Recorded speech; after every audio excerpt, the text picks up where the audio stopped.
Viaja conmigo al pasado e imagina a un inmigrante francés instalando un pequeño molino de pólvora a la orilla del río Brandywine, a comienzos del siglo XIX.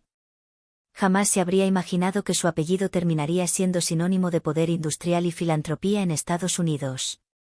Sin embargo, con esa fama también llegarían escándalos, tráfico de opio, contrabando durante la Guerra Civil, juicios por daños ambientales e incluso rumores de endogamia. En este vídeo, te contaremos cómo la familia DuPont pasó de ser advenedizos con dinero nuevo a convertirse en verdaderos aristócratas de la vieja élite económica, construyendo un legado que entrelaza avances químicos, una fortuna monumental y oscuros dilemas morales. Piensa en el siglo XIX, parado sobre un terreno boscoso junto al río Brandywine en Delaware.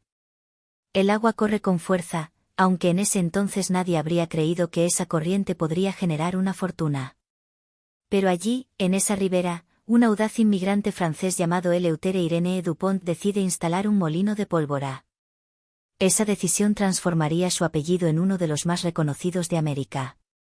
A primera vista, parecía una apuesta arriesgada. La joven república estadounidense apenas llevaba unas décadas de vida. Pero el destino tenía otros planes.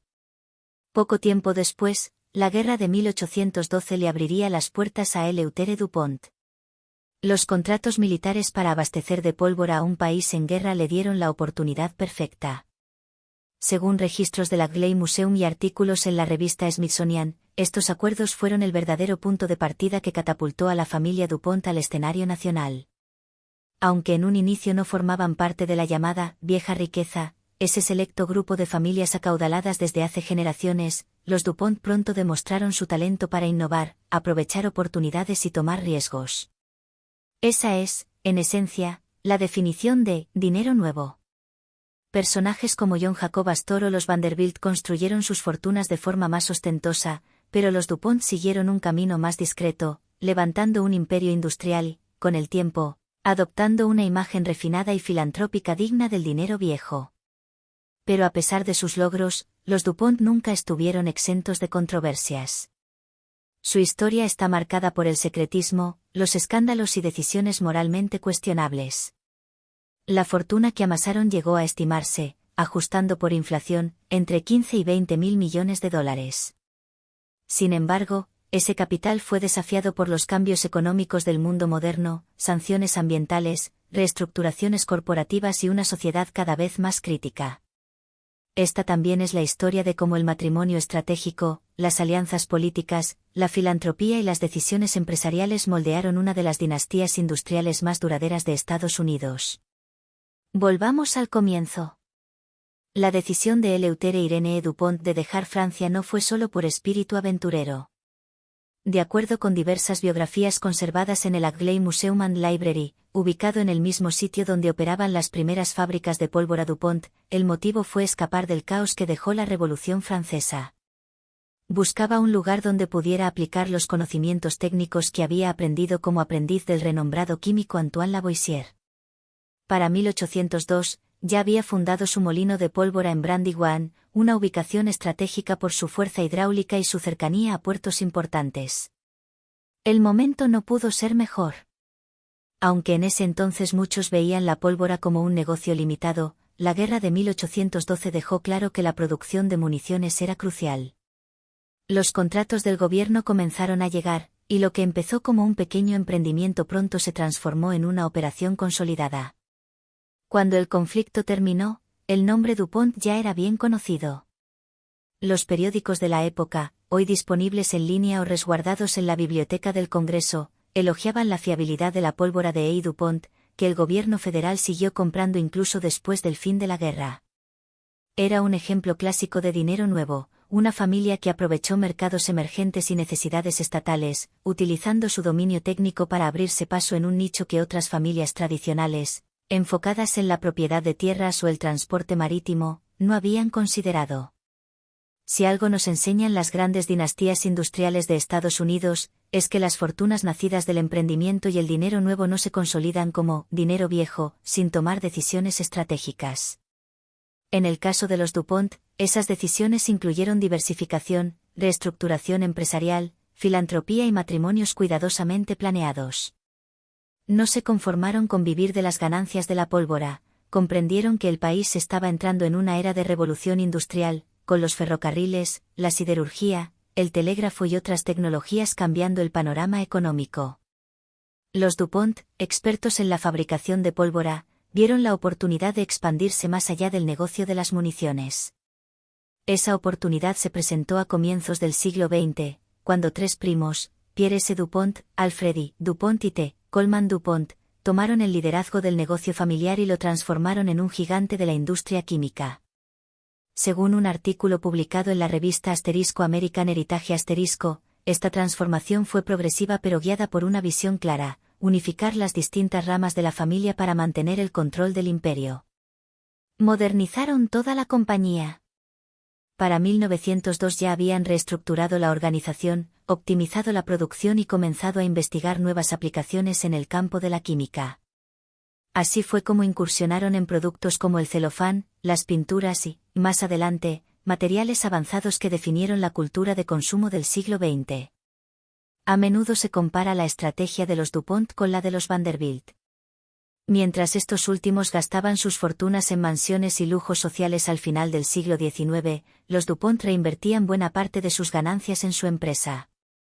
Claro, también construyeron enormes propiedades como Longwood Gardens, Winterthur, Agley y Nemours, pero muchas de ellas terminaron convertidas en museos o centros filantrópicos, más que en símbolos personales de riqueza. Esto contrastaba con la ostentación típica de otras familias adineradas que organizaban fiestas fastuosas para validar su estatus social. Aunque no se privaron de vivir en residencias majestuosas, los DuPont usaron esas propiedades para fines más públicos y culturales. Longwood Gardens, por ejemplo, sigue siendo hoy una atracción cultural de primer nivel, repleta de jardines espectaculares y eventos abiertos al público. También tomaron medidas concretas para asegurarse de que la empresa siguiera siendo controlada por la familia. Lo lograron manteniendo el control accionario de DuPont hasta 1971. Según la revista Forbes esta permanencia corporativa fue clave para distinguirlos de muchas otras familias cuyos imperios se diluyeron en apenas unas generaciones. De hecho, hay una estadística muy citada que dice que la mayoría de las grandes fortunas familiares no superan la tercera generación. Los DuPont estaban decididos a no formar parte de esa estadística. Su faceta filantrópica también jugó un papel fundamental en su transición de dinero nuevo a dinero viejo. Avanzando a las primeras décadas del siglo XX, encontramos a Pierre S. DuPont, 1870-1954, quien compró y desarrolló Longwood Gardens hasta convertirlo en un jardín de renombre mundial. Según el sitio oficial de Longwood, Pierre tenía un profundo amor por la horticultura y por su comunidad. Frecuentemente invitaba a vecinos y expertos a aprender sobre variedades botánicas, técnicas de invernadero y diseño paisajístico. Esto no era simplemente un pasatiempo, era una declaración pública de principios.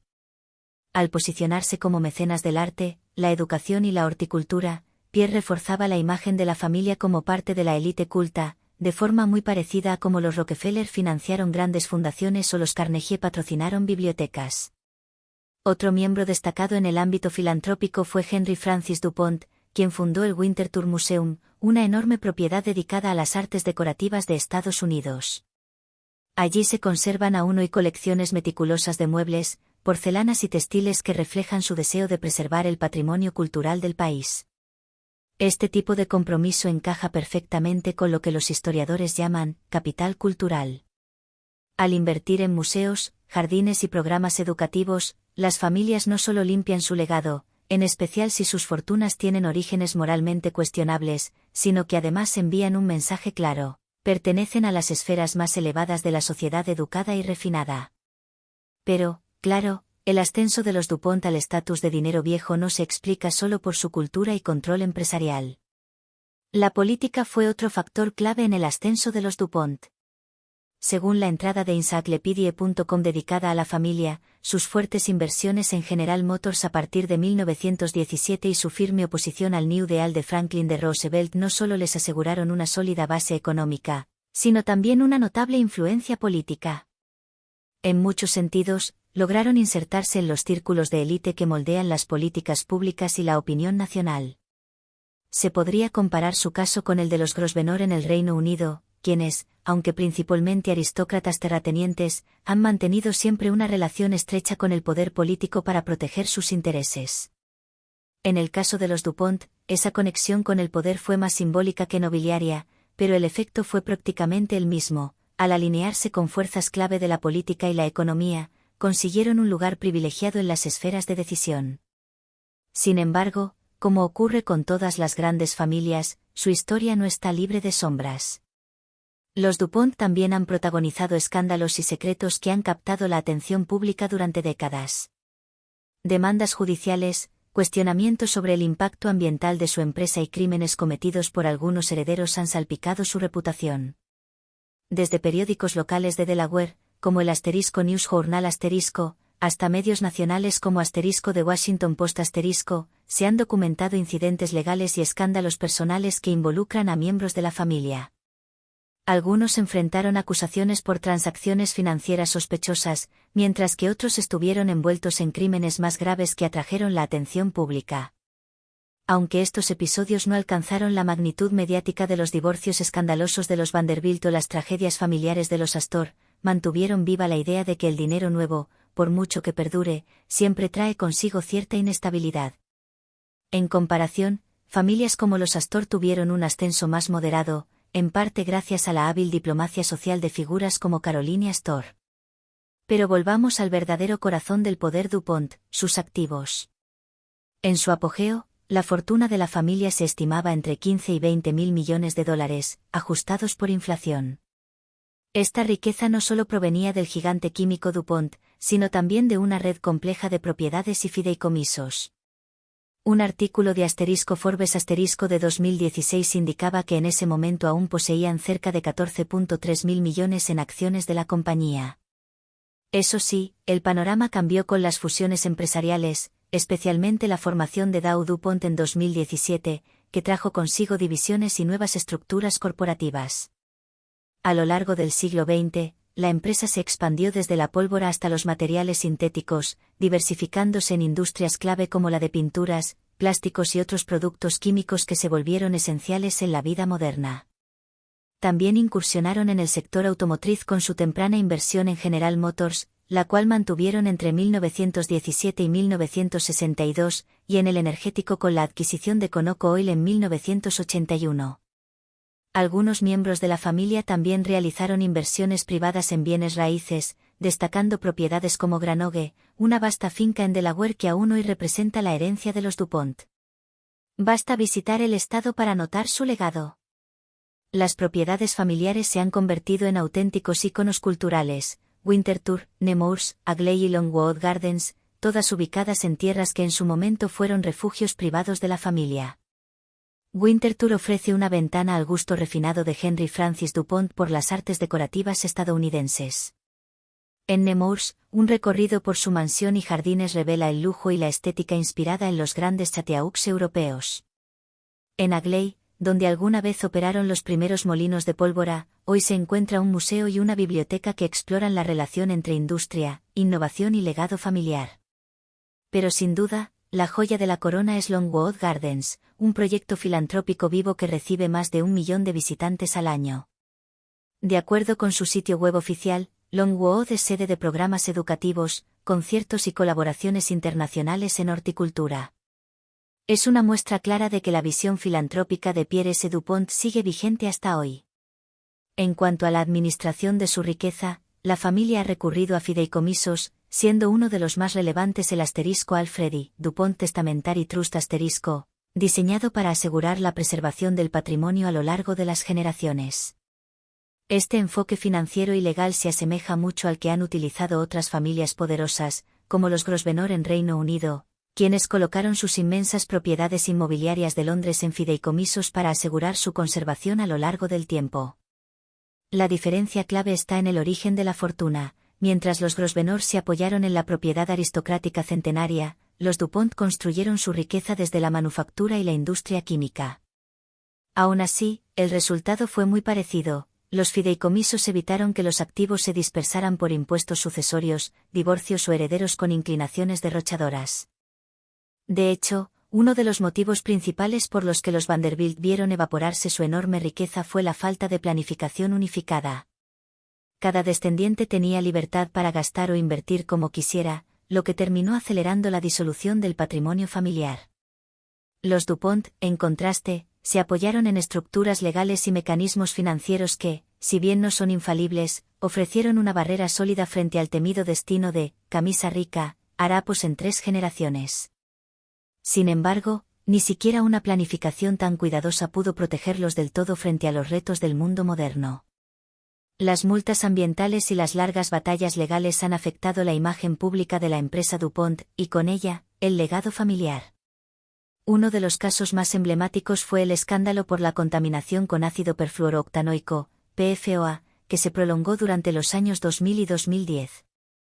Las demandas colectivas y los reportajes de medios como *The New York Times* y *The Intercept* evidenciaron cómo el vertido de químicos tóxicos impactó a comunidades locales, dando lugar a indemnizaciones por cientos de millones de dólares. Estos golpes legales y financieros no significan que la familia haya dejado de ser rica, pero sí revelan lo frágil que puede ser un legado, incluso uno que ha perdurado por más de 2 siglos. Basta un solo producto problemático o una violación regulatoria para generar responsabilidades millonarias que erosionan cualquier fortuna, por muy grande que sea. Esto contrasta con el manejo más reservado y estable de los Grosvenor, quienes se enfocan en bienes raíces de bajo riesgo, como los desarrollos en Mayfair. Las familias industriales como los DuPont, en cambio, enfrentan peligros más volátiles, desde pleitos legales hasta desastres medioambientales. Ahora, imagina el contexto en el que todo esto comenzó, una joven república estadounidense, llena de incertidumbre, donde comerciantes, inmigrantes y visionarios intentaban adivinar hacia dónde se dirigiría el país. Era un entorno en el que familias provenientes de Europa veían una oportunidad única para levantar imperios que el viejo mundo jamás les habría permitido construir. En ese escenario, el apellido DuPont se volvió sinónimo de industria, influencia y poder, gracias a su papel en la producción de pólvora y productos químicos. La mayoría conoce la historia oficial. Eleuthère Irénée DuPont fundó un molino de pólvora en Delaware a principios de 1800, y la familia saltó a la fama al vender municiones durante la guerra de 1812. Pero hay un capítulo mucho menos difundido que, según el historiador Gerard Colby en *DuPont Dynasty*, podría haber sido igual de crucial para cimentar su fortuna, una posible participación en el comercio de opio con China. Aunque este tipo de contrabando suele asociarse con los Astor, especialmente John Jacob Astor, cuya implicación en el tráfico de opio en el siglo XIX está bien documentada, Colby y algunas fuentes históricas sugieren que Pierre Samuel DuPont, padre de Eleuthère, pudo haber estado involucrado discretamente en ese mismo comercio internacional. De ser cierto, implicaría que tanto los DuPont como los Astor compartieron una mancha moral en los orígenes de su riqueza como familias de dinero nuevo. Eso sí, los detalles son escasos y ambiguos. La posible participación de Pierre Samuel en el tráfico de opio sigue siendo objeto de intensos debates entre historiadores, blogueros y comentaristas en redes sociales. Sin embargo, vale la pena explorar los indicios disponibles, establecer paralelismos con otras familias involucradas, y preguntarse cómo este tipo de riqueza ilícita pudo haber sido ocultada para mantener intacta la imagen patriótica de una familia prominente en una nación emergente. Al adentrarnos en esta parte menos conocida de la historia, nos apoyaremos en archivos coloniales franceses, análisis de académicos contemporáneos, y en reportes de medios como *The Guardian* y *The New York Times*, que han documentado patrones comerciales similares. La premisa principal que Colby plantea en *DuPont Dynasty, Vein de Nylon Curtain* es clara. Las ganancias obtenidas del comercio de opio podrían haber sido una fuente encubierta que ayudó a financiar las primeras expansiones del imperio DuPont, junto con el negocio de pólvora que todos conocemos. Varios críticos han señalado que las pruebas que presenta Gerard Colby en *DuPont Dynasty* no tienen la solidez documental esperada. Muchas de sus afirmaciones descansan en fuentes indirectas, registros comerciales incompletos y cartas que no confirman de forma explícita una participación significativa en el comercio de opio. Aún así, la teoría no resulta descabellada. En los primeros años del siglo XIX, el comercio transatlántico estaba plagado de oportunidades especulativas y márgenes grises. La British East India Company controlaba casi por completo la producción de opio en la India, que luego se introducía ilegalmente en China, generando enormes ganancias para quienes se atrevían a navegar esas aguas turbias tanto en lo legal como en lo moral. Muchos comerciantes estadounidenses, especialmente aquellos con fortunas incipientes y sin una herencia que cuidar, vieron allí una oportunidad. Y aunque había un debate moral sobre el impacto del opio, la aplicación de la ley era débil. Estados Unidos, todavía en su juventud institucional, carecía de un sistema regulatorio fuerte. Así que si familias como los Astor pudieron involucrarse en el negocio, comprando opio en Turquía o India y vendiéndolo clandestinamente en China, no sería descabellado imaginar que Pierre Samuel Dupont o miembros cercanos a él también lo intentaran. Pierre Samuel era un influyente economista político nacido en Francia, figura destacada de los círculos ilustrados, y padre de Eleuthère Irénée, el fundador del Imperio Dupont en Estados Unidos. Archivos históricos franceses, citados por historiadores como Joseph Droz y James Livesey en estudios sobre la diáspora posrevolucionaria, documentan que Pierre Samuel tuvo actividades financieras complejas antes y después de emigrar. Una hipótesis sugiere que, durante sus años de contactos políticos e intelectuales en Europa, pudo haber conocido a comerciantes marítimos, algunos de los cuales estaban conectados con redes de tráfico de opio. Estas relaciones, según esa línea de pensamiento, le habrían abierto la puerta al comercio de contrabando hacia China. ¿Pudo haber llevado consigo ese conocimiento o incluso vínculos comerciales al cruzar el Atlántico?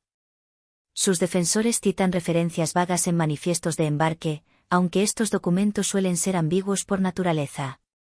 Los registros de contrabando de la época incluían categorías como bienes orientales, o textiles, que fácilmente podían encubrir cargamentos de opio. Y en un contexto donde la East India Company protegía ferozmente su monopolio, los comerciantes estadounidenses tenían que recurrir a intermediarios, redes informales y tácticas de evasión para acceder al lucrativo mercado. Algunos registros comerciales de colonias francesas, conservados en los archivos nacionales de Francia y parcialmente digitalizados, indican que ciertos cargamentos vinculados a socios de la familia Dupont contenían mercancías que podrían formar parte de esa cadena de suministro. Pero hasta el día de hoy, no hay pruebas concluyentes aceptadas por la historiografía principal. Es ahí donde la narrativa de Colby genera controversia. Él argumenta que hay suficiente evidencia circunstancial para establecer un vínculo, aunque admite que muchos documentos originales se perdieron o fueron destruidos, tal vez deliberadamente. La comparación con John Jacob Astor es inevitable. Astor forjó una fortuna legítima en el comercio de pieles, pero también participó en el comercio de opio, un negocio con fronteras legales difusas.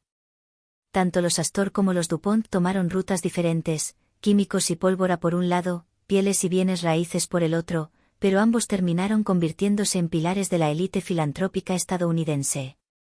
Y al igual que los Astor, los Dupont tenían motivos para ocultar cualquier vínculo con el opio. La imagen que proyectaban como patriotas que abastecían de pólvora al gobierno estadounidense no combinaba bien con la realidad de haber lucrado con una sustancia adictiva que devastaba regiones del mundo. Dado el contexto moral de la época, no sorprende que, si hubo una participación, ésta se haya mantenido cuidadosamente fuera del registro público. Entonces, surge la gran pregunta: ¿cómo habrían contribuido estas ganancias ocultas al crecimiento del Imperio Dupont? Gerard Colby sugiere que, más allá de los bien documentados contratos de pólvora durante la guerra de 1812, los ingresos ocultos derivados del posible contrabando de opio podrían haber proporcionado a la familia Dupont el capital extra necesario para acelerar su diversificación. Esa inyección financiera adicional habría facilitado adquisiciones de tierras, inversiones en nuevas tecnologías industriales y la creación de alianzas estratégicas con otros financistas de peso en el naciente ecosistema económico estadounidense. La línea de investigación que involucra registros comerciales y archivos coloniales franceses sigue siendo, en esencia, una invitación abierta a estudiosos contemporáneos a profundizar.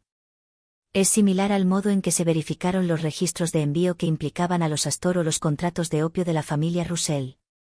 Tal vez, en algún archivo poco explorado, o en un documento aún no transcrito, se encuentre la prueba concluyente: cajas marcadas como suministros médicos o textiles, que, en realidad, contenían opio. Investigadores de la Universidad de Delaware y genealogistas independientes han dejado entrever, en foros especializados y sitios de historia familiar, que han encontrado referencias ambiguas en documentos de seguros marítimos o cartas de comerciantes franceses. En ellas se menciona carga que se estropea fácilmente, un eufemismo que en ocasiones se usaba para productos ilícitos como el opio. Ahora bien, ¿dependía el ascenso de los Dupont del tráfico de opio? No necesariamente. Hay fuentes sólidas, como las proporcionadas por el Agley Museum, que confirman que la guerra de 1812 fue suficiente para lanzar el negocio de pólvora de Eleuthère Irénée Dupont al éxito. La demanda explosiva de municiones y la calidad superior de su producto, gracias a su formación técnica en Francia, colocaron a la empresa en una posición dominante. Aquello, por sí solo, pudo haber impulsado la expansión de la familia sin necesidad de ingresos paralelos. Aún así, Colby y otros argumentan que descartar por completo la posibilidad de una participación en el comercio de opio sería ingenuo. En una época donde muchas fortunas de dinero nuevo nacieron de apuestas arriesgadas, es lógico pensar que los Dupont, ambiciosos y orientados a los negocios como eran, habrían al menos considerado esa vía. La escala de esa participación, si existió, tal vez fue pequeña, unos pocos cargamentos que sirvieron como impulso financiero en momentos clave. Algunas publicaciones en redes sociales, posts en X, antes Twitter, exageran el tema, afirmando que los Dupont contrabandearon cientos de cajas de opio. Eso, según historiadores serios, carece de sustento. No hay archivos confiables que respalden operaciones de esa magnitud. La afirmación de Colby, entonces, se sitúa entre lo plausible y lo especulativo, creíble en esencia, pero débilmente documentada. Se trataría, en todo caso, de una operación secundaria, nunca central en la narrativa oficial de la familia. Y hablando de historias complejas, el nombre Dupont también aparece en los registros de contrabando durante la Guerra Civil. Documentos en la Biblioteca del Congreso, datados alrededor de 1862, relatan la incautación de pólvora valorada en unos $110.000, etiquetada con la marca Dupont, mientras era transportada hacia territorio confederado. Henry Dupont, reconocido públicamente como unionista y defensor del presidente Lincoln, había alineado su empresa con la causa del norte. Sin embargo, este tipo de hallazgos sugiere que la realidad era más ambigua. El caos de la guerra, los múltiples intermediarios y la descentralización de las redes de distribución facilitaban este tipo de transacciones. Es posible que no todos los asociados con la empresa compartieran la postura pro-unión de Henry Dupont.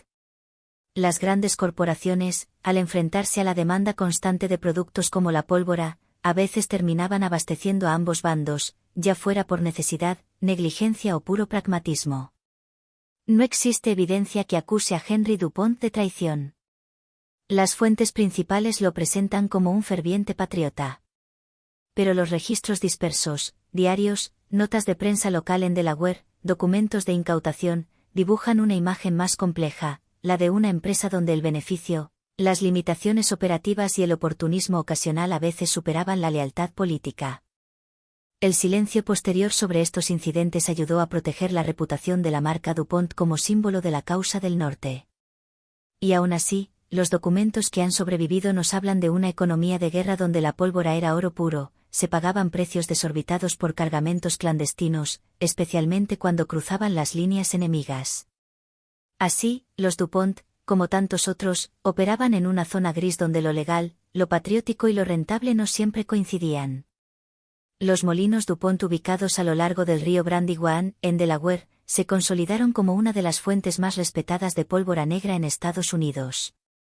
Su prestigio se había forjado desde la fundación de la empresa por Eleuthère Irénée Dupont en 1802, y se disparó gracias a los lucrativos contratos firmados durante la Guerra de 1812. Para cuando estalló la Guerra Civil, la pólvora Dupont ya era sinónimo de calidad, confiabilidad y potencia explosiva, características que tanto la Unión como la Confederación ansiaban por igual. Académicos, incluidos investigadores de la Universidad de Delaware, han señalado que, aunque el coronel Henry Dupont se declaró abiertamente a favor de la Unión, la fama y demanda de la marca abrían la puerta a múltiples oportunidades para ventas no autorizadas.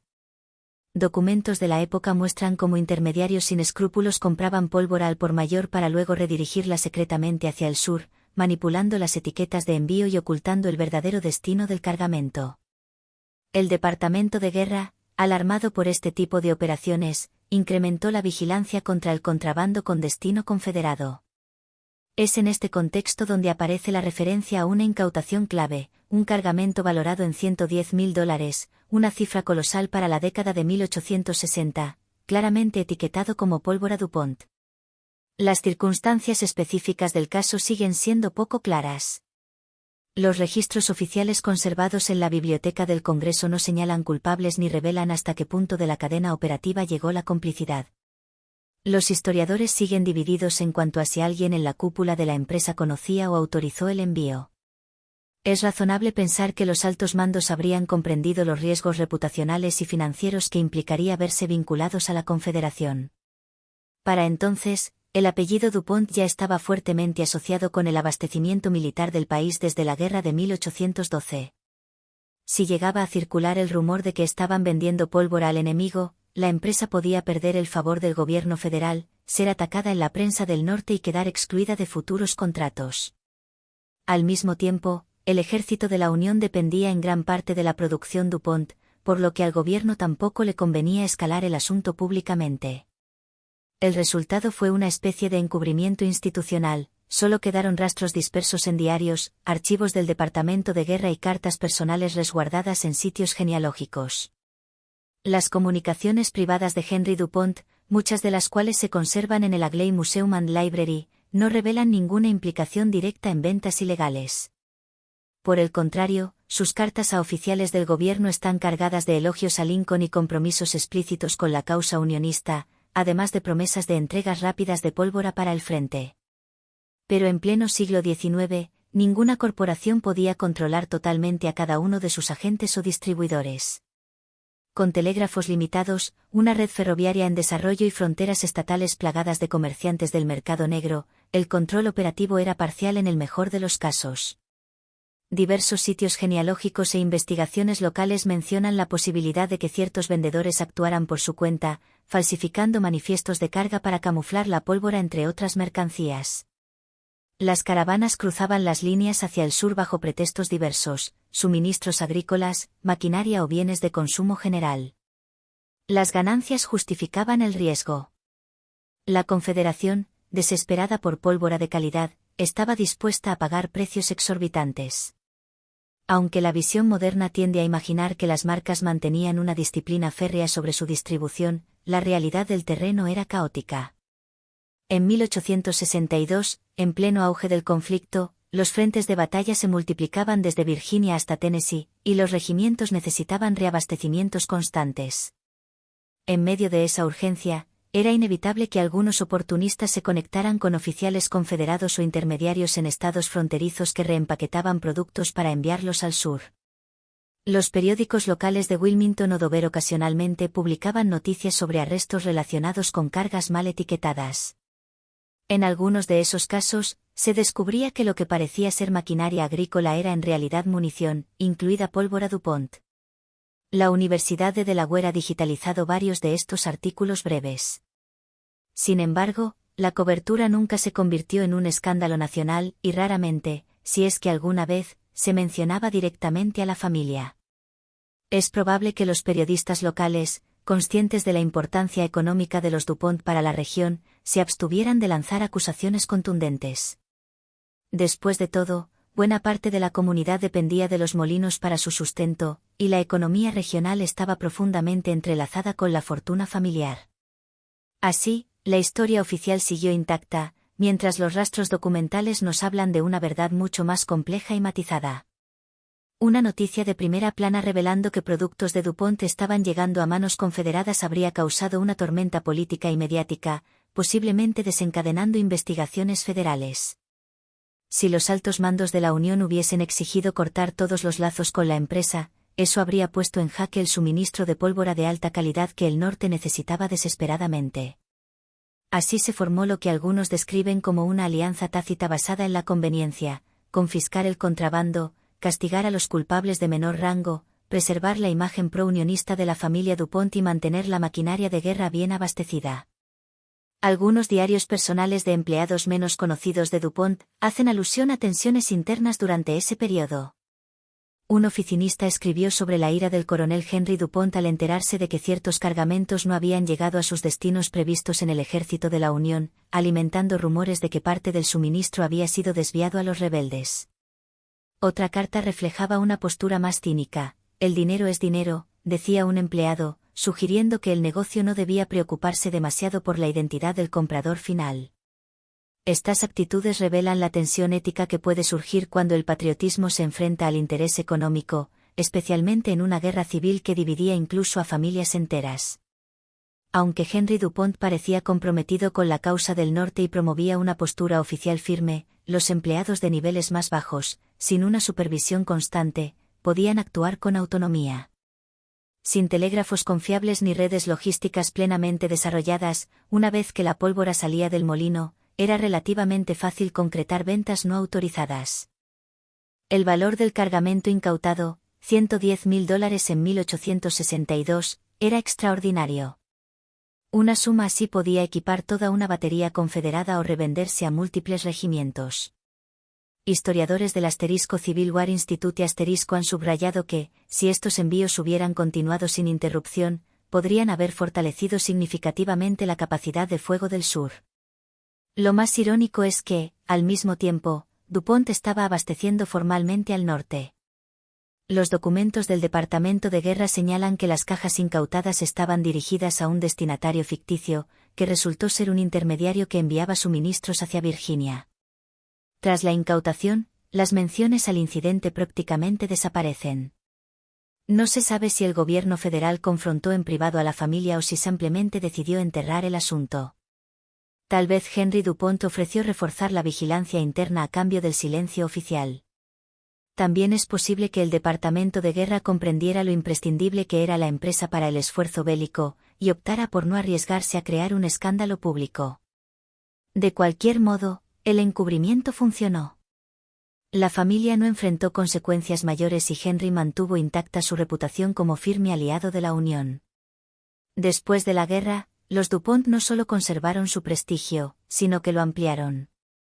Su empresa evolucionó más allá de la pólvora negra hacia una gama cada vez más diversa de productos químicos. Con el paso del tiempo, se convertiría en el gigante del siglo XX responsable de innovaciones como el nylon, el teflón y otros avances tecnológicos que definieron industrias enteras. Las conmemoraciones modernas sobre el papel de DuPont en la guerra civil tienden a subrayar su contribución clave a la victoria del norte y la inquebrantable lealtad de Henry. Rara vez mencionan la incautación de 1862 o la posibilidad de que parte de su pólvora terminara en manos del enemigo. Esta omisión deliberada muestra cómo ciertos episodios controvertidos pueden ser fácilmente borrados de la narrativa oficial cuando el resultado histórico favorece a los vencedores. Veteranos, políticos y líderes industriales de la era posbélica probablemente vieron poco valor en reabrir ese capítulo. El norte había ganado. Los molinos de DuPont habían suministrado la mayoría de la pólvora. Y la empresa estaba lista para liderar la próxima transformación industrial del país. Pero décadas más tarde, el apellido DuPont volvió a aparecer en los titulares por razones muy distintas. En 1996, John Eleuthère DuPont asesinó al luchador olímpico Dave Schultz en Foscatcher Farm, uno de los crímenes más perturbadores cometidos por un multimillonario estadounidense. Aunque los hechos están bien documentados, la entrada de Wikipedia sobre John DuPont ofrece un resumen detallado, y medios como ESPN, *The Guardian* y otros han hecho coberturas exhaustivas. Detrás del crimen hay una historia mucho más inquietante, la de un hombre con acceso ilimitado a poder y recursos, atrapado en una espiral de paranoia, cuya familia y entorno permitieron que descendiera hacia el colapso sin intervención alguna. Una vez más, la historia de los DuPont revela cómo incluso las dinastías más influyentes pueden albergar fracturas internas profundas, ocultas tras el brillo de la riqueza, la filantropía y la respetabilidad pública. Lo que vuelve este episodio especialmente impactante no es solo el hecho evidente de que un heredero multimillonario cometiera un asesinato, sino la acumulación de señales de alarma que precedieron a ese acto final. Ya en la primera mitad de los años 90, múltiples personas, amigos, entrenadores, y miembros de la comunidad de lucha libre, habían advertido sobre el comportamiento errático de John DuPont, su consumo problemático de drogas, sus desvaríos paranoicos y una actitud impredecible que generaba temor entre quienes lo rodeaban. Aún así, el apellido DuPont, históricamente asociado a la industria, la filantropía y el prestigio del dinero viejo, sirvió como escudo, protegiéndolo de consecuencias reales o de una intervención médica obligatoria. Durante el juicio, los testimonios de testigos y familiares ofrecieron el retrato de un hombre que caía cada vez más profundo en el delirio. Pero como era quien controlaba el dinero, pocos se atrevieron a contradecirlo. Archivos de prensa, como los del Philadelphia Inquirer y documentales como The Anne Foscatcher de Netflix, recogen los intentos de personas cercanas que trataron de alertar sobre el peligro que representaba. Muchas de esas advertencias, sin embargo, fueron ignoradas o desestimadas. Este patrón refleja otros casos conocidos de colapsos dentro de familias de alto perfil, donde los familiares evitan enfrentarse a la gallina de los huevos de oro, o donde la influencia social actúa como barrera para que las instituciones externas puedan intervenir. En el caso de Foscatcher Farm, es evidente cómo la riqueza de John DuPont y su entorno lleno de aduladores alimentaron una fantasía de poder y grandeza que terminó con consecuencias letales. Su comportamiento ya era excéntrico desde hacía años, incluso para los estándares de una dinastía tan singular como la DuPont. John provenía de una rama de la familia que había amasado una fortuna enorme a través de la pólvora, la química industrial y más tarde una expansión a múltiples sectores. Pero él no era un empresario industrial en el sentido clásico. En lugar de eso, invirtió su dinero en intereses personales que iban desde la ornitología hasta la filatelia, pasando por el patrocinio deportivo. Por un tiempo, fue visto como un excéntrico benigno, alguien que usaba su fortuna para fomentar causas y pasatiempos. La lucha libre fue una de esas pasiones. Foscatcher Farm, en Newtown Square, Pensilvania, se convirtió en un centro de entrenamiento de élite, donde atletas de primer nivel, como Mark y Dave Schultz, encontraban recursos, alojamiento y apoyo para competir internacionalmente. En teoría, era un paraíso para deportistas. Pero tras bambalinas, John comenzó a mostrar signos cada vez más preocupantes. Columnas archivadas por el Delaware County Daily Times describen episodios de ira, cambios de humor intensos y delirios nocturnos. Empleados de la finca recuerdan haberlo visto gritando sobre intrusos invisibles o despierto en medio de la noche, armado y agitado. Algunos relataron en confianza que portaba armas, que amenazaba al personal, que despedía gente de manera impulsiva. Y sin embargo, todo esto se mantenía fuera del foco mediático. La influencia del apellido DuPont y la fortuna personal de John bastaban para evitar que los rumores se convirtieran en escándalo. Incluso la policía local, según publicó el Philadelphia Inquirer restó importancia a varias denuncias menores, quizá por temor a confrontar a un miembro de una de las familias más poderosas de la región. Hay paralelismos inevitables con otras familias ricas que atravesaron crisis internas sin que se activaran mecanismos reales de contención. Uno especialmente relevante es el caso de Christina Onassis. Aunque su espiral de adicción y deterioro emocional no culminó en violencia hacia otros, sí mostró cómo los entornos familiares de dinero viejo muchas veces minimizan las crisis internas con tal de proteger la imagen pública. En ambos casos, la falta de intervención decidida resultó en tragedias. En el de Christina, la muerte prematura. En el de John, el asesinato de un campeón olímpico. Blogs y portales genealógicos que analizan el colapso de grandes dinastías han señalado repetidamente cómo muchas familias de dinero viejo prefieren silenciar o reducir las crisis para evitar dañar la marca familiar. En el caso Onassis, al menos hubo intentos formales de intervención profesional. En el caso de John DuPont, el enfoque fue más disperso. Algunos parientes expresaron preocupación, como queda reflejado en entrevistas recogidas por medios de la época, pero el consenso era claro: John tenía demasiado poder, y su fortuna lo hacía imposible de controlar. El dinero puede comprar seguridad privada, acuerdos de confidencialidad y la obediencia silenciosa de empleados que dependen de un salario. En última instancia, un multimillonario con problemas mentales puede aislarse detrás de muros y rodearse de una burbuja construida a su medida, libre de intervención externa. Las transcripciones del juicio por asesinato de John DuPont revelan un panorama devastador de los meses previos al tiroteo de Dave Schultz. Los fiscales presentaron testigos que relataron las creencias delirantes de John: estaba convencido de que se excavaban túneles bajo su propiedad y que agentes extranjeros se escondían en las paredes. Testigos en Foscatcher Farm recordaban cómo estallaba de pronto en accesos de ira sin motivo aparente, para luego retomar una calma artificial como si nada hubiera pasado. Los expertos médicos que participaron en el juicio debatieron entre diagnósticos como esquizofrenia, trastorno bipolar o un cuadro paranoide severo. Amigos y conocidos también mencionaron un consumo regular de cocaína y el abuso de medicamentos recetados. La postura oficial de la familia ante todo esto fue ambigua. Algunos parientes afirmaron que intentaron convencer a John de buscar tratamiento psiquiátrico, pero como tenía control total sobre su fortuna, podía simplemente ignorarlos. Otros sugirieron que el apellido Dupont y el temor al escándalo llevaron al resto de la familia a optar por el silencio en lugar de enfrentar públicamente el problema. El resultado fue que nadie logró forzarlo a recibir ayuda real. Y quienes lo intentaron, según varios reportes, fueron despedidos de la finca. Sports Illustrated en un artículo de finales de los años 90, citaba a miembros de la comunidad de lucha libre que abandonaron Foscatcher meses antes del asesinato. Alegaban que John se había vuelto demasiado volátil, y dijeron que advirtieron a familiares sobre la posibilidad de que terminara hiriendo a alguien. Las respuestas que recibieron fueron evasivas o promesas vagas.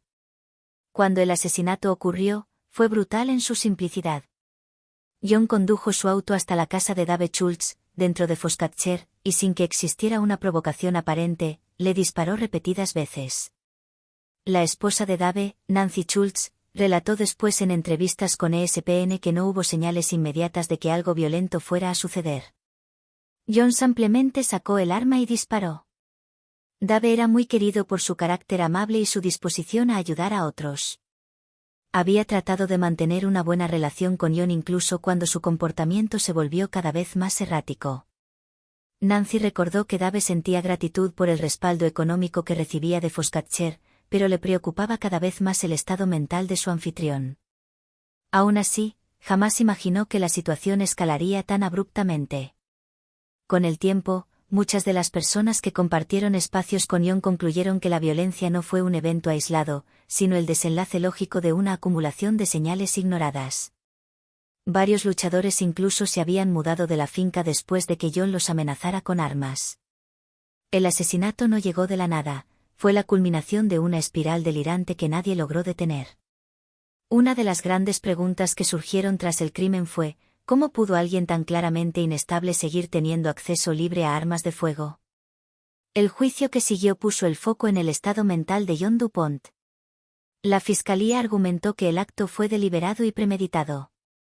La defensa sostuvo que estaba tan afectado mentalmente que no entendía que lo que hacía estaba mal. El jurado emitió un veredicto mixto, culpable de asesinato en tercer grado, pero mentalmente enfermo. Fue condenado a prisión, donde murió en 2010. Este fallo generó división. Algunos lo vieron como una solución de compromiso, reconociendo su enfermedad pero también su responsabilidad.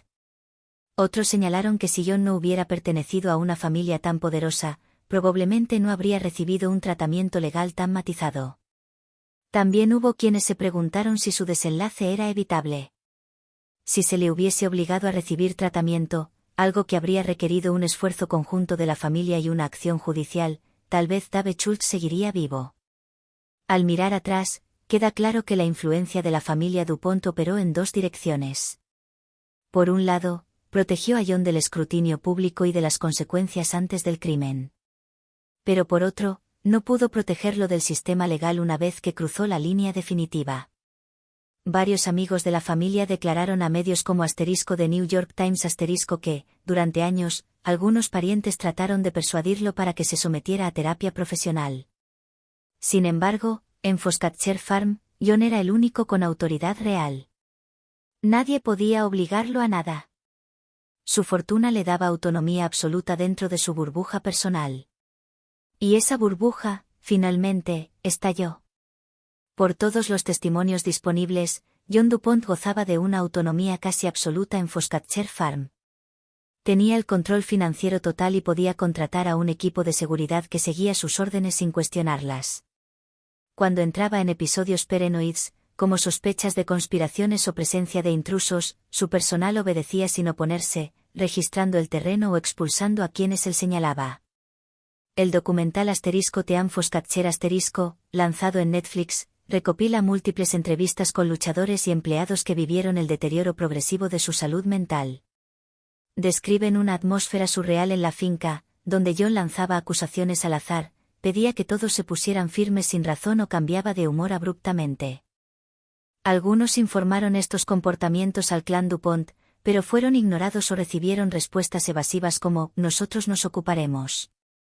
Muchos interpretaron esa reacción como un intento deliberado de manejar la situación en privado, evitando una posible exposición mediática. En los meses previos al asesinato de Dave Schultz, los delirios de John se volvieron más intensos. También se hizo cada vez más evidente su consumo de drogas, cocaína, analgésicos, y una serie de antipsicóticos que muchas veces no tomaba. La familia rara vez abordó estos temas públicamente, reforzando la percepción de que preferían tratar el asunto como algo privado, incluso ante señales claras de que representaba un peligro. Aunque el caso sacudió a la opinión pública, también generó una avalancha de teorías de conspiración en redes sociales, particularmente en publicaciones de *esposa* que reciclaban rumores antiguos. Algunas sugerían que la familia había encubierto incidentes previos o incluso pagado para silenciar a posibles denunciantes. No obstante, no hay pruebas sólidas de una conspiración organizada. Lo que sí está documentado es que los DuPont emplearon abogados de renombre y campañas de relaciones públicas para contener el impacto del caso. Eso es distinto de facilitar el crimen. La paranoia de John parecía ser un asunto individual, no parte de un plan familiar. La mayoría de los parientes, por los registros disponibles, también se sentían alarmados ante su conducta, pero no tenían el poder legal ni la voluntad suficiente para detenerlo. Así que, si bien las teorías de gran encubrimiento son especulativas, sí es justo decir que el poder e influencia de la familia les permitieron desviar o minimizar muchas señales de advertencia, hasta que fue demasiado tarde. Esta tendencia a proteger el nombre de la familia se manifiesta también en otro ámbito mucho más amplio, la controversia por el teflón. Para la mayoría de nosotros, el teflón es simplemente un invento útil, una comodidad cotidiana, sinónimo de sartenes antiadherentes. Pero detrás de esa superficie resbaladiza hay una historia que involucra décadas de supuesta opacidad corporativa, daños ambientales y posibles riesgos para la salud humana. El eje de esta controversia es el ácido perfluorooctanoico, PFOA, un químico clave en la fabricación del teflón. Y en el centro, como siempre, está DuPont. Según diversas demandas e investigaciones periodísticas, DuPont ocultó o minimizó pruebas de que el PFOA podía representar un peligro real tanto para las personas como para el medio ambiente. Aunque en 2016 la empresa pagó $670 millones en un acuerdo legal, el rol específico de la familia DuPont sigue siendo una pregunta sin respuesta definitiva. Hay quienes sugieren que la familia sabía más de lo que admitió, pero no existe prueba concluyente que lo demuestre. Gran parte de esta historia salió a la luz por una combinación de factores: discusiones en Reddit, activismo comunitario, denuncias internas y reportajes de medios como *The Guardian *The New York Times y *The Intercept Es un caso que nos hace cuestionar hasta dónde puede llegar una empresa para proteger sus ganancias, y qué líneas éticas está dispuesta a cruzar en nombre de la rentabilidad. Volviendo al contexto histórico, a mediados del siglo XX, el teflón fue uno de los grandes éxitos de DuPont. Celebrado por su capacidad antiadherente casi mágica, se convirtió rápidamente en un símbolo de la vida moderna. Los anuncios destacaban cómo los huevos o los panqueques se deslizaban sin esfuerzo, y las tareas de limpieza se reducían a un gesto. El teflón se posicionó como un producto revolucionario. Para los años 70 y 80, era tan común en las cocinas estadounidenses como el microondas. Mientras tanto, DuPont acumulaba enormes beneficios y reforzaba su estatus como uno de los pilares de la industria norteamericana.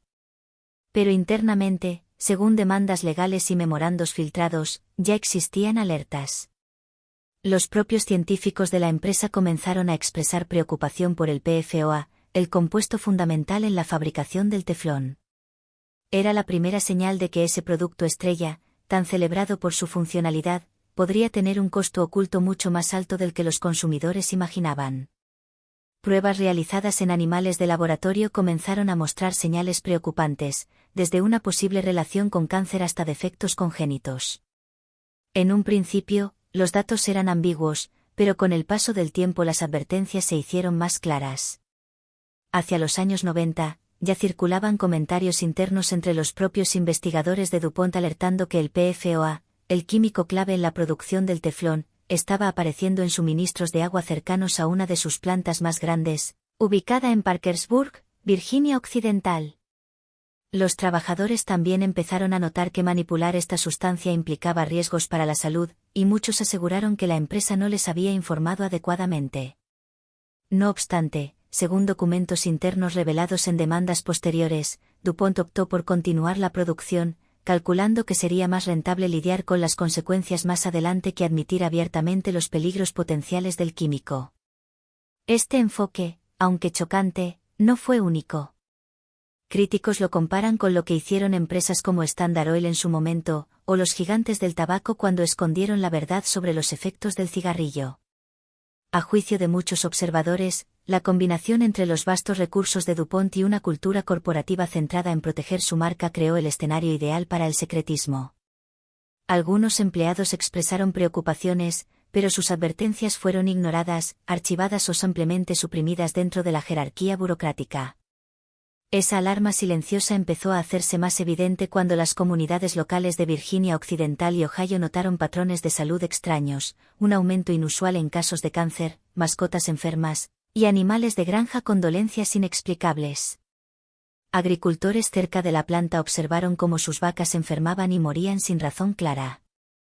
Cuando comenzaron a investigar, descubrieron que el PFOA se estaba filtrando en las aguas subterráneas. Al principio, las autoridades locales respondieron con lentitud o indiferencia. Sin embargo, el activismo local comenzó a crecer. Usuarios de los primeros foros en Internet y, más adelante, en Reddit, comenzaron a compartir sus experiencias y teorías, muchos de ellos señalando directamente a DuPont. Incluso llegaron a mencionar datos de riesgo que la propia empresa había generado pero mantenía archivados sin divulgarlos. Uno de los primeros en confrontar a la corporación fue Wilbur Tennant, un agricultor que sospechaba que la contaminación química era responsable de la muerte masiva de su ganado. Su historia captó la atención del abogado Robert Bilott, quien aceptó el caso y lo convirtió en el primero de una serie de demandas colectivas contra DuPont. Lo que siguió fue una década de trabajo legal implacable, que obligó a la compañía a divulgar documentos internos que demostraban con claridad que DuPont sabía desde hacía años sobre los riesgos del PFOA. La historia de Robert Bilott ha sido ampliamente documentada, especialmente en un artículo de New York Times Magazine que relató cómo pasó de representar a empresas químicas a convertirse en uno de sus mayores adversarios. Los documentos que encontró eran alarmantes, científicos internos advertían sobre la toxicidad del PFOA, y altos ejecutivos discutían el dilema entre admitir los riesgos o proteger los beneficios. Finalmente, la decisión fue priorizar la rentabilidad. Para DuPont, el teflón no era solo un producto exitoso, era una marca emblemática, sinónimo de modernidad y conveniencia. Reconocer públicamente que su producción podía causar daño habría sido devastador para la imagen corporativa.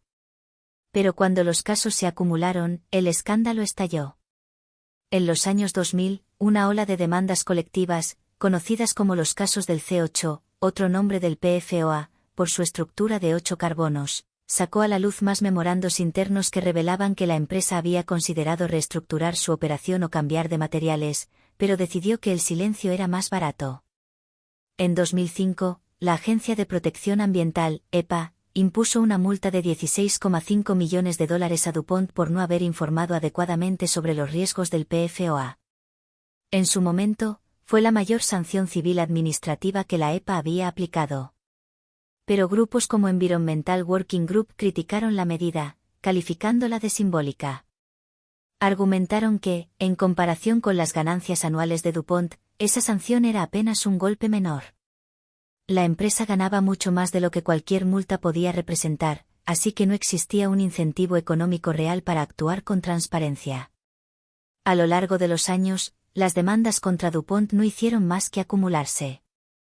Finalmente, en 2016, la compañía llegó a un acuerdo por $670 millones para resolver miles de reclamaciones que acusaban al PFOA de contaminar fuentes de agua locales y provocar enfermedades graves, como cáncer de riñón y testículo, trastornos de tiroides y otras afecciones. CNN informó brevemente sobre el acuerdo, destacando que DuPont no estaba obligada a admitir culpa alguna. Para los residentes de Parkersburg, Virginia Occidental, muchos de los cuales habían sufrido consecuencias médicas devastadoras, el acuerdo representó una validación, aunque no una reparación plena. Numerosos afectados consideraron que DuPont había salido relativamente bien librada, pagando solo una fracción del costo que implicaría asumir una responsabilidad completa. Aún así, la cifra de 670 millones, aunque significativa, fue interpretada por algunos como un reconocimiento tácito de que, al menos en parte, las acusaciones estaban bien fundamentadas. Pero los escándalos corporativos no son el único ángulo oscuro en la historia de los DuPont. Otro tema mucho más delicado se refiere a las prácticas matrimoniales dentro de la familia, particularmente en los siglos XIX y XX. Aunque los matrimonios entre parientes eran comunes entre las aristocracias europeas y algunas élites estadounidenses, en el caso de los DuPont se dice que la práctica fue llevada a un nivel extremo. Según registros genealógicos y artículos históricos, estas uniones no solo tenían el propósito de preservar la fortuna familiar, sino también de proteger la estructura de poder, limitando la entrada de influencias externas. Este patrón de endogamia ha sido objeto de análisis y rumor. Algunos autores, como Leonard Mosley, afirmaron que archivistas familiares eliminaron deliberadamente menciones a condiciones físicas o mentales vinculadas a estos matrimonios. Mosley incluso usó la expresión «monstruos en la sangre» para describir los rumores sobre nacimientos con anomalías genéticas, un término cargado que ha generado controversia entre historiadores. Aunque suene sensacionalista, la afirmación ha alimentado durante décadas debates en blogs genealógicos y conversaciones discretas en círculos académicos. Oficialmente, el apellido DuPont sigue siendo sinónimo de innovación industrial, filantropía generosa y una conexión casi mítica con el estado de Delaware. Pero esta dimensión más íntima, las uniones estratégicas entre primos y el ocultamiento de sus consecuencias, revela cómo incluso las familias más respetadas pueden distorsionar normas sociales para consolidar poder. Es un eco del sistema de primogenitura de los Grosvenor en Inglaterra, salvo que el enfoque DuPont supuestamente giraba en torno a una lista reducida de posibles cónyuges, muchos de ellos primos cercanos. Una fuente genealógica centrada en dinastías industriales estadounidenses señala que, hacia finales del siglo XIX, la familia tenía una especie de «banco de candidatos» aprobados para matrimonio, compuesto en su mayoría por primos de distintos grados. Esta práctica no era exclusiva de los DuPont, la realeza europea la llevó al extremo, pero la repetición sistemática en su línea familiar parece haber tenido un precio. La revista American Heritage mencionó que algunas ramas de la familia mostraban tasas inusualmente altas de tuberculosis, lo cual podría estar relacionado con sistemas inmunológicos debilitados por consanguinidad. Aunque la tuberculosis es una enfermedad infecciosa, algunos historiadores sostienen que los matrimonios repetidos entre parientes pudieron haber generado una predisposición a problemas de salud crónicos. Más allá de los casos documentados, también circulan rumores extraídos de antiguos diarios familiares sobre trastornos neurológicos o malformaciones congénitas, aunque rara vez se describen con detalle. Leonard Mosley, en sus investigaciones sobre la familia a mediados del siglo XX, afirmó que los documentos más perturbadores fueron sistemáticamente eliminados de los registros oficiales. Los etiquetaron como «secretos familiares» y se los consideró inadecuados para el dominio público. Según Mosley, el término «monstruos» no era necesariamente una exageración personal, sino una palabra que aparecía en el lenguaje interno de los propios archivistas. Es importante destacar que los matrimonios entre primos no eran ilegales en la mayoría de los estados durante los siglos XIX y principios del XX. Legalmente, los DuPont no violaban ninguna norma. Pero las implicaciones éticas y médicas de estas decisiones, y su posible vínculo con enfermedades genéticas o problemas de salud en descendientes, abren un debate más complejo. Uno que la historia oficial de la familia rara vez reconoce. Los críticos argumentan que, si se examinan los árboles genealógicos de la época, se observarán emparejamientos repetidos entre primos segundos o, en algunos casos, primos hermanos con un grado de separación, entretejidos en el árbol familiar. Esto presumiblemente era beneficioso para la planificación patrimonial, ya que evitaba la dispersión de los activos y acciones de DuPont entre personas externas. La gran pregunta es si los líderes familiares promovieron intencionadamente tales uniones para reforzar el control corporativo o si simplemente ocurrieron debido al círculo social limitado de la época. De cualquier manera, el resultado fue el mismo, una estructura de poder hiperconcentrada, similar a como la familia Grosvenor en el Reino Unido utiliza la primogenitura para mantener las propiedades de Maffer bajo una sola línea. La diferencia es que la primogenitura se basa en reglas de herencia, mientras que el enfoque DuPont supuestamente se basaba en decisiones matrimoniales que podrían haber provocado consecuencias reales para la salud. Cuando se leen antiguos registros genealógicos o relatos de historiadores locales de Delaware, a veces se encuentran advertencias sobre rumores de líneas endogámicas dentro de las ramas DuPont.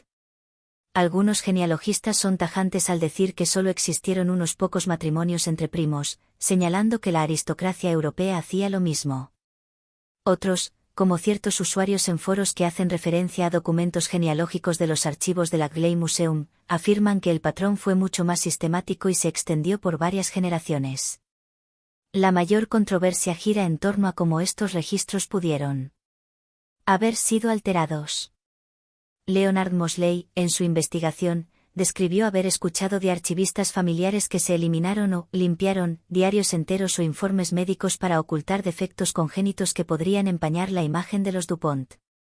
Esto se alinea con el tema más amplio de que la familia históricamente protegía sus asuntos privados con extrema cautela. A lo largo del siglo XIX y principios del XX, las expansiones de DuPont en pólvora y productos químicos los convirtieron en una de las dinastías más ricas de Estados Unidos. Y con esa riqueza vino una determinación por presentar una imagen respetable ante el público. Si más de unos pocos niños nacían con problemas congénitos, eso podía interpretarse como señal de mala praxis o afectar negativamente al prestigio tan valorado de la familia. También resulta revelador que tantos árboles genealógicos de los DuPont del siglo XIX aparezcan limpios o incompletos.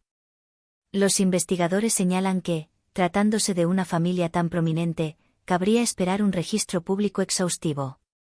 Sin embargo, grandes porciones de diarios personales y cartas siguen siendo inaccesibles. La explicación oficial es que son documentos privados o que están archivados por razones familiares. Pero después de las afirmaciones de Leonard Mosley, los escépticos sospechan de una purga deliberada de detalles embarazosos. En una era en la que familias como los Ayers, los Rockefeller y los Cargill forjaban alianzas mediante matrimonios con otras dinastías, el enfoque DuPont parece sospechosamente cerrado. La gente se pregunta, si querían preservar la riqueza, ¿por qué no organizar simplemente uniones estratégicas con otras familias de alto estatus? Una teoría es que la marca DuPont tenía un dominio tan fuerte en Delaware que casarse con alguien externo podía significar perder influencia directa sobre las acciones corporativas. Otra posibilidad es que algunas ramas mayores de la familia mantenían creencias cuasi aristocráticas según las cuales solo la sangre DuPont era lo suficientemente pura para mantener consolidado el imperio. Este tipo de racionalización recuerda cómo ciertas casas reales europeas se casaban dentro de círculos restringidos, creyendo que eso preservaba la santidad del trono. Aunque sabemos que eso también llevó a líneas endogámicas famosas como la mandíbula de los Habsburgo. Si bien no hay evidencia directa de rasgos físicos tan extremos entre los DuPont, los genealogistas han documentado múltiples uniones cuestionables, suficientes como para no atribuirlo todo a coincidencias.